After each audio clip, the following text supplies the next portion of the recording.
Meus irmãos, minhas irmãs, saudações em Cristo Jesus. Falaremos sobre o seguinte tema: o poder de Deus se manifesta através da oração. Atos capítulo 4, a parte A, versículo 31, está escrito: e tendo eles orado, moveu-se o lugar em que estavam reunidos. Meus amados, se quisermos uma vida santa, precisamos orar. Se quisermos ver nossas crianças no temor, andarem no temor de Deus, precisamos orar. Se quisermos ver os nossos adolescentes sendo vasos nas mãos de Deus, precisamos orar. Se quisermos ver os nossos jovens serem padrão dos fiéis na palavra, no amor, na fé e na pureza, precisamos orar. Se quisermos ver um avivamento espiritual, precisamos orar. Se quisermos ver o jugo que está escravizando os corações das pessoas serem despedaçados, precisamos orar. Abraão orou e Ló foi salvo. Isaque orou e tornou-se pai de 2 povos. Jacó orou e seu irmão Esaú se reconciliou com ele. Moisés orou e o mar vermelho se abriu. Josué orou, o sol e a lua pararam. Samuel orou, raios e trovões afoguentaram os filisteus. Elias orou para não chover e não choveu. Elias orou novamente para chover e choveu. Ana orou e Deus lhe deu um filho, Samuel. Gedeão orou e venceu os medianitas. Davi orou e derrotou o Golias. A igreja de Jerusalém orou e Pedro foi liberto do cárcere. Paulo e Silas oraram e o cárcere, a prisão da cidade de Filipos, foi aberta. Meus amados, foi quando os filhos de Israel soluçavam, agonizavam em oração, que Deus disse: ouvi os teus gemidos e desci para livrá-los. Foi quando Neemias soluçava e agonizava diante de Deus em oração, que Deus usou para libertar o seu povo e reconstruir os muros de Jerusalém que estavam em ruína. Foram as lágrimas agonizantes de Ezequias que fez com que Deus transformasse a sua doença mortal em vida. Em 2 Reis 20, versículo 5, Deus disse a Ezequias: ouvi a tua oração e vi as tuas lágrimas. Nunca esqueça, meu irmão e minha irmã, são nos momentos de orações agonizantes que Deus rasga os céus. São os momentos de orações agonizantes que Deus despedaça o jugo. Salmo 42:3, Davi diz: as minhas lágrimas têm sido meu mantimento de dia e de noite. Isso significa que Davi não conseguia fazer mais nada nem de dia e nem de noite, porque estava continuamente derramando a sua alma em oração agonizante. No Salmo 56:8, Davi diz: contaste, dizendo para Deus, contaste os meus passos quando sofri perseguições, recolhestes as minhas lágrimas no teu odre. Davi está dizendo, meus amados irmãos e irmãs, que o Senhor recolhe as nossas lágrimas e as armazena. Davi aqui estava enfrentando momentos difíceis, muitas dificuldades, e ele enfatiza que quando ele agonizou em oração, suas lágrimas foram recolhidas por Deus. Meu amado e minha amada irmã, as nossas lágrimas de oração não passam desapercebidas por Deus. Deus não é indiferente, Deus não é apático às nossas lágrimas. Ele vê, Ele recolhe, Ele conta, Ele Ele registra cada gota de lágrimas que cai do seu olho e do meu olho, do olho da igreja.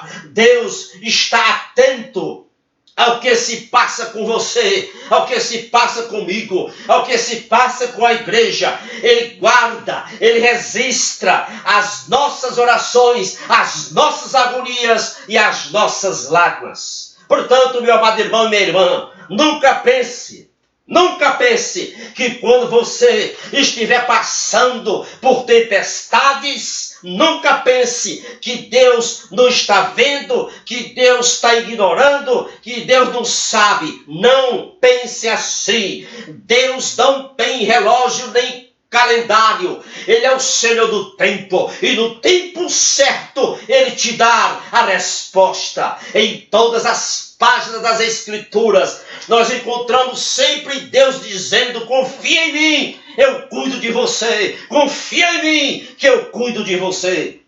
Isaías 49:16 está escrito: eis que na palma das minhas mãos te tenho gravado. Meu amado irmão, Deus aqui está dizendo que você e eu estamos gravados, tatuados na palma das mãos do Senhor. No hebraico, a palavra gravar significa impossível de se apagar, impossível de ser apagado. Podemos estar passando por lutas, por tempestades, por perseguições, por sofrimento qualquer, mas uma coisa é certa: nós, a igreja, nós somos um deleite para Deus, porque nós estamos tatuados, gravados nas mãos do Deus Todo-Poderoso.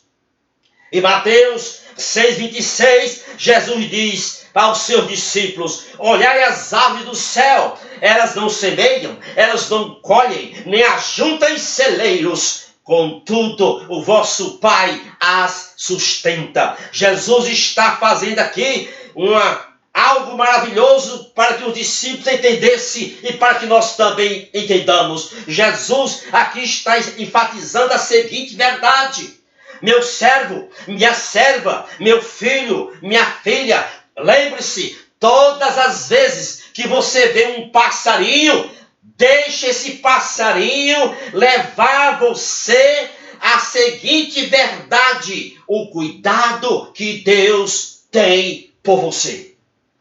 Meus amados irmãos e irmãs, a marca mais evidente que assola os corações das pessoas do mundo atual, caracteriza-se pela insegurança, pela incerteza, pela depressão, pelo pânico, pelo desespero. E esses são os jugos que estão escravizando os corações. A ciência, a tecnologia não é a solução para esses jugos. Para enfrentarmos esses jugos, precisamos de oração. Para que esses jugos, a desesperança, a agonia do coração desesperado, a incerteza, a inquietude, o pânico, o medo, a insegurança, para que esses jugos sejam quebrados, a igreja precisa de oração. Antes de Jesus iniciar o seu ministério, a Bíblia diz que ele passou 40 dias em oração.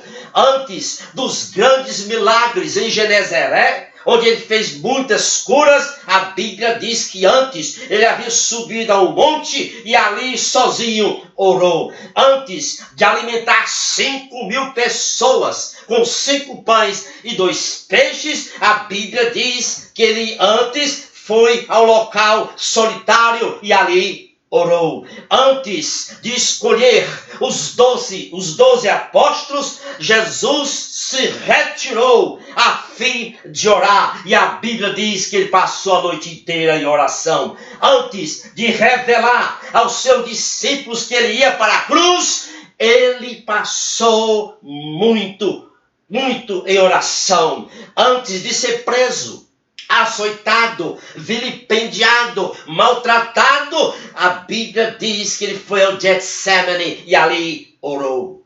Escute bem o que eu vou dizer, meu irmão e minha irmã. Satanás e seus demônios não lutam com pessoas grandes, não lutam com pessoas pequenas. Satanás luta com pessoas que oram. Sabe por quê? Porque o diabo sabe do potencial da oração. Ele sabe do potencial que a oração tem para despedaçar a insegurança, a incerteza, o pânico, a inquietude, o desespero e a depressão que assola, que amarra, que escraviza os corações dos homens. Satanás sabe que a oração muda um povo, a oração muda uma nação. Precisamos de oração nesse ano que está se aproximando. Meus amados, o livro de Abacuque se inicia com um profeta indo a Deus em agonia de oração. Abacuque 1:2 está escrito. Abacuque diz: até quando, Senhor? Até quando clamarei? Esse até quando do profeta é uma expressão de um coração aflito por ver o mal campeando livre. Na época de Abacuque, Abacuque vê o direito ser torcido, ele vê as leis serem falcatruadas, ele vê as injustiças sendo praticadas para com os pobres, ele vê a violência, o roubo, a iniquidade, a luxúria, a opressão.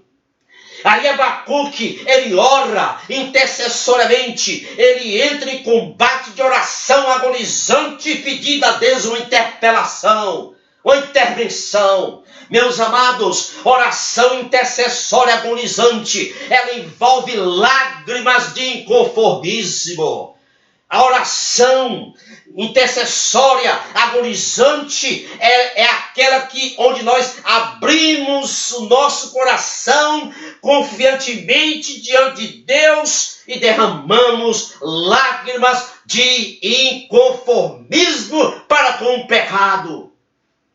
Abacuque recebeu a resposta de Deus? Sim.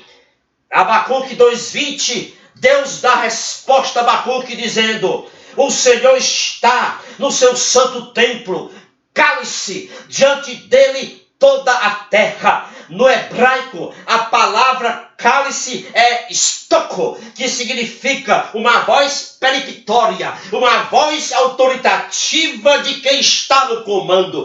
Era como se Deus dissesse para Abacuque: Abacuque, eu estou no comando, eu estou no controle, Abacuque, eu não perdi o meu lugar.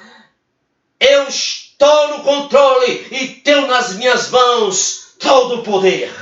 A resposta de Deus a Abacuque foi maravilhosa, a ponto do profeta aumentar sua fé, aumentar sua confiança, e o fez. Ele compôs o capítulo 3, que é um autêntico salmo de esperança. Ainda que a figueira não floresça, nem haja fruto na vide, o produto da oliveira minta, os campos não produzam mantimentos, as ovelhas sejam arrebatadas dos currais, não haja vacas, então eu me alegrarei no Deus da minha salvação. Louvado e engrandecido seja o nome do nosso grande Deus. Precisamos, meus amados, entrar em 2024 em agonia de oração, para que Deus possa despedaçar o jugo nos corações das pessoas e o jugo que Satanás está colocando na nação brasileira. Oremos sem cessar, que seja um ano em que a igreja passe a levar a sério a seriedade da oração. Que o Senhor te abençoe rica e abundantemente, é o meu desejo. Compartilhe esta mensagem com outros irmãos e irmãs que você conhece. Vou colocar também no meu canal do YouTube. Se você não se inscreveu, o endereço encontras aí logo embaixo. Clique aí e inscreva-se no meu canal. Amém.